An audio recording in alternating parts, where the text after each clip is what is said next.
ሀገር ጥሎ መውጣት ቀላል ውሳኔ አይደለም። ብዙዎቻችን የተሻለ ህይወት ፍለጋ የቤተሰብን ህልምን ለማድረግ ወይም የነገ ተስፋችንን ለማስቀጠል ወደ ተለያዩ የዓለም ክፍላቶች እንሰደዳለን። ከነዚህም በዋነኛነት ኢሮፕ፣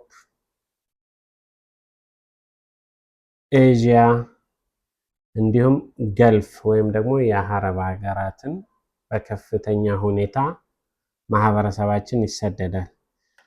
ከነዚህ ውስጥ በጣም በከፍተኛና ህጋዊ በሆነ መንገድም ህገወጥ በሆነ መንገድም ወደ አረብ ሀገራት ወይም ደግሞ ወደ ገልፍ ሀገራት ብዙ ስደተኞች ይጓዛሉ። ከነዚህም መካከል ከፍተኛው በህገወጥ እንዲሁም በተለያዩ በስራ እና በፍሪ ቪዛ የሚባል ያው ፍሪ ቪዛ የሚባለው ስሙ እንጂ በእርግጠኝነት በትክክል የገልፉ ዓለም ላይ ፍሪ ቪዛ የሚባል የለም። ግን ያው አሰራሩ እንዴት ነው ሌላ ጊዜ በሰፊ ቪዲዮ መለስበታለሁ። አሁን ግን ዋናው ትኩረቴ አዳዲስ የሀገራችን ተወላጆች ወጣቶች እኔንም ጨምሮ በስደት ላይ ካለን ሰዎች መካከል ምን ምን ውጣ ውረዶችና ምን አይነት ተግዳሮቶች አሉ የሚለውን በዚህ ቪዲዮ እንቃኛለን። ይህ ሰንዱቅ የዩቲዩብ ቻናል ነው። ቻናሉን ሰብስክራይብ በማድረግ ቤተሰብ የሆኑ አብዛኛው ስደተኞች ወደ አረብ ሀገር በሚጓዙበት ሰዓት በተለይ አሁን ባለው ነባራዊ ሁኔታ በጣም ከፍተኛ ስትራግል እያደረጉበት ያለው ሁኔታ ነው ያለው። ያም ምንድን ነው? ሀገር ላይ እንደየአቅማቸው እየሰሩ ያሉ ወጣቶች እንደየ አካባቢያቸው እየተንቀሳቀሱ ያሉ ወጣቶች በተለያዩ አይነት አጋጣሚዎች ቪዛ የማግኘት እድል ወይም ደግሞ ቪዛ የመግዛት እድሉን ያገኛሉ እና ወደ ተለያዩ አረብ ሀገራት ለምሳሌ ወደ ሳውዲ አረቢያ፣ ወደ ኢምሬት፣ ወደ ኳታር፣ ወደ ባህሬን በሚጓዙበት ሰዓት አብዛኛውን ጊዜ ከኪሳቸው ገንዘብ አውጥተው ነው ቪዛውን የሚገዙት።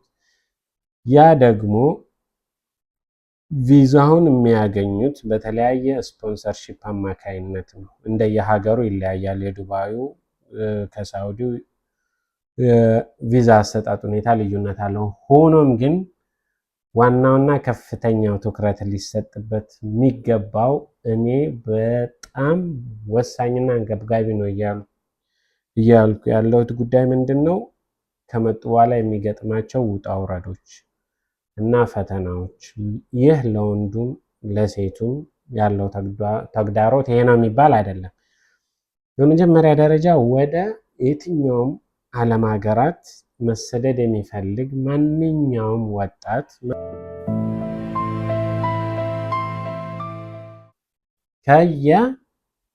ከተነሳበት ዓላማና ከተነሳበት አካባቢ ወዴት ነው መዳረሻ የሚለውን የግሉን ጥናት ሪሰርች ማድረግ መቻል አለበት። ለምሳሌ ሳውዲ ሲሄድ የአየር ንብረቱ፣ የሙቀቱ ሁኔታ፣ የሀገሩ ባህል ምንድነው የሚለውን፣ ቋንቋ ምን ይመስላል፣ ቀለል ያሉ መግባቢያ ቋንቋዎችን። አሁን ላይ ቴክኖሎጂው በሁሉ ነገር በእጃችን ነው። ዩቲዩብ ላይ ለምሳሌ ቼክ ማድረግ ቢፈልግ ሳውዲ ላይ መግባቢያ ቋንቋዎችን፣ ጥቃቅን ነገሮችን በምን አይነት መልኩ ነው መግባባት የምችለው፣ እንዴት ነው ወጥቼ የምገባው የሚሉትን ነገሮች ቅድመ ጥናት ወይም ደግሞ ቅድመ ዝግጅት ማድረግ ቢችል። ሌላው ደግሞ ከፍተኛው የብቸኝነትና የስነ ልቦና ጫና ያጋጥማቸዋል። ብዙ ጊዜ ሴቶች ላይ ነው ይሄ የሚፈጠረው። ወንዶቹ አብዛኛውን ጊዜ በዙሪያቸው ሰው ስለሚኖር ወጥተው ስለሚገቡ አየር ተቀብለው መግባት ስለሚችሉ ቢያንስ እነዚህ ነገሮች ላይጋፈጧቸው ይችላሉ። በተለይ ሴቶች ላይ ግን መጥተው ቀጥታ አረብ ቤት ነው የሚገቡት። ከአረቦች ጋር በምን መግባባት እንዳለባቸው አያውቁም። በምን አይነት መልኩ ነው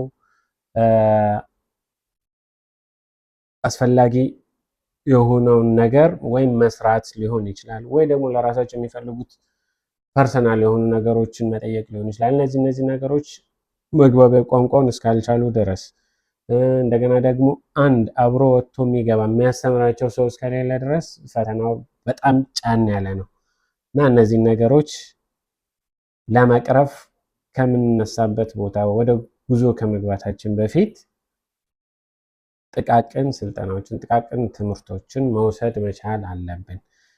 ሌላው ደግሞ ከፍተኛውና ትልቁ ችግር አንድ ሰው ወደ የትኛውም ሀገር ሲነሳ በመጀመሪያ ደረጃ ቅድሚያ ሊሰጠውና ሊሰመርበት የሚገባው ጉዳይ ህጋዊ መንገድ መከተል ነው። ህጋዊ መንገድ መከተል ማለት ያው በተለያዩ ድርጅቶች አማካይነት የኮንትራት ስራ አለ። እድሉ ከተገኘ በኮንትራት ስራ ማምጣት ቢቻል፣ እድሉ ካልተገኘ ደግሞ ቪዛ ገዝቶ ለሚመጣ ሰው ደግሞ ማድረግ ያለበት ምንድን ነው? ያንን ቪዛ ከገዛ በኋላ እዚህ መጥቶ የሚሰራው ስራ ምንድን ነው? የስራ እድል የለም። ቪዛ ገዝቶ ለሚመጡ ሰዎች ስራ የማግኘት እድል በጣም አዳጋች ነው። በአሁኑ ሰዓት አሁን ባለው ወቅታዊ ሁኔታ ላይ ትንሽ ከፍተኛ ጫናዎች አሉ። እነዚህን ነገሮች ለመቅረፍ አንድ ማንኛውም ወጣት ከሀገር ስደት ሲነሳ የተወሰነ ትንሽ ሙያ ሊኖረው ይገባል። ሙያ ምንድን ነው? መኪና መንዳት ነው? ሹፍርና ቀለል ካለ ወይ የፀጉር ስራ ነው ወይስ ኤሌክትሪሻን ስራ ነው ወይስ ደግሞ የቧንቧ ጥገና ነው? እነዚህን የመሰሉ ነገሮችን ትንሽ የክህሎት ይዞ መምጣት ቢቻል ስደት ላይ ስኬታማ መሆን ይቻላል። ግን አንድ ሰው ምንም አይነት እውቀት ሳይኖረው ለጉልበት ስራ ብቻ ብሎ ከመጣ ብዙ ጊዜ ፈተናዎቹ ከባድ ናቸው። የጉልበት ስራ እንደየጊዜው ይኖራል አይኖርም። በሚኖርበትም ሰዓት ደግሞ ፈተናው የአየር ንብረቱ በጣም ከባድ ስለሆነ መቋቋሙ ከፍተኛ ጫና ይኖረዋል። ሆኖም ግን በአጠቃላይ እያንዳንዱ ማንኛውም ስደተኛ ከሀገሩ በሚነሳበት ሰዓት አካባቢዎች ላይ ምን አይነት ወደሚሰደድበት አካባቢ ምን አይነት የስራ እድሎች አሉ፣ ምን ብሰራ ተጠቃሚ ሊሆን እችላለሁ፣ ምን ባደርግ ይህንን ጉዞን ስኬታማ ማድረግ እችላለሁ የሚሉትን ሰፊ ጥናቶች ማድረግ መቻል አለበት። አሁን ዓለማችን በአጠቃላይ በእጃችን ላይ ነው። እጃችን ላይ በያዝነው ስልክ የትኛውንም ዓለም ሀገራት ጎግል አድርገን ሰርች አድርገን አካባቢው ባህል ምንድነው፣ አካባቢው ላይ የሚፈለገው ምንድነው፣ በምን አይነት ዘርፍ ስፔሻል የሆነ ጥናት ወይም ደግሞ ስፔሻል የሆነ ትምህርት በወስድ ተጠቃሚ ሆናለሁ የሚለውን እጃችን ባለው ስልክ ላይ መርምረን ጉዟችን የተሳካና የሰመረ እንዲሆን ማድረግ ይገባናል። አሊያም ደግሞ አሁን ላይ በጣም ሰፊና በዲጂታል ዘመን ላይ እስካለን ድረስ በእጃችን ባለው ስልክ ብዙ ነገሮችን መስራት እንችላለን።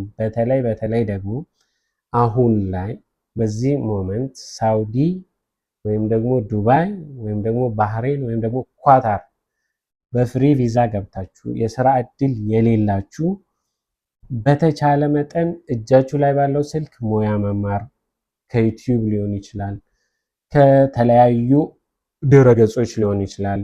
ከየትኛውም አይነት የእውቀት ምንጭ እስከተማራችሁ ድረስ ያንን መተግበር እስከቻላችሁ ድረስ በየትኛውም አይነት ዘርፍ የአቅሙን የሚሰራ ስራ አይጠፋም። ዋናውና ትልቁ ነገር አንድ ሰው በእጁ ሙያ ሊይዝ የሚሰራው ነገር ሊኖረው ይገባል ማለት ነው። ስለዚህ በአጠቃላይ ይህ ሀሳብ ሀገራችን ላይ ካለው ነባራዊ ሁኔታ ኢኮኖሚያዊ ጫና ለማምለጥ ብለን ስደትን አማራጭ ላደረግን ሰዎች በየትኛውም የዓለም ክፍል በየትኛውም የዓለም ዳርቻ ራሱን የሆነ ውጣ ውረድ አለው። ጉዟችንን ከማድረጋችን በፊት እነዚህን ውጣ ውረዶች ከግምት አስገብተን ምን መስራት ብችል፣ ምን ብሰራ፣ ምን ባደርግ ነው ተጠቃሚ መሆነው ብለን ጉዟችንን መጀመር ይኖርብናል ማለት ነው። ወደፊት በእንደዚህ አይነት ተመሳሳይ ቪዲዮዎች በሰፊው እንገናኛለን። የዛሬው ቪዲዮ ይህን ይመስል ነበር። ቪዲዮ ከተመቻችሁ ላይክ ማድረጋችሁን አትርሱ። እንዲሁም ሼር፣ እንዲሁም ደግሞ የተሰማችሁን ስሜት ኮሜንት ላይ ጻፉልኝ።